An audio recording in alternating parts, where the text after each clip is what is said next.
সকাল সকাল মা আর আমি স্নান করে চলে গেছিলাম বিপত্তারিণীর পুজো দিতে আমাদের পূর্ব বর্ধমানে সর্বমঙ্গলা মন্দিরে। বছর রথ আর এই বিপত্তারিণী পুজো প্রায় একই সময়ে পড়ে। কালকে ছিল শুভ রথযাত্রা, তাই সবাইকে জানাই শুভ রথযাত্রার প্রীতি শুভেচ্ছা। আর আজকে ছিল বিপত্তারিণী ব্রত। মা প্রতি বছরই এই ব্রতটা পালন করে থাকে।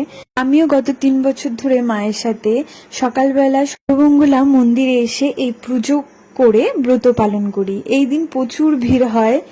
এখন নানা কালী মন্দিরে এই ব্রত পালন করা হয়ে থাকে।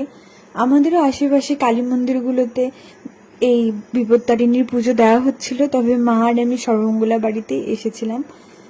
পুজো দিয়ে বাড়ি গিয়ে একটু আলতা পরে নিয়েছিলাম। জানি মেয়েরা বেশি আলতা পরে না, বেশিরভাগ বউরাই আলতা পরে থাকে, তবুও আজকে আমার একটু শখ জাগলো, তাই পরলাম। কলেজ থাকলে সেরকম একটা পড়া হয়ে ওঠে না। তারপরে মা করেছিল গরম গরম লুচি, কুমড়ো আলুর তরকারি, ছোলা দিয়ে আর ছোলার ডাল, সাথে কালো জাম আর ছানার জিলিপি।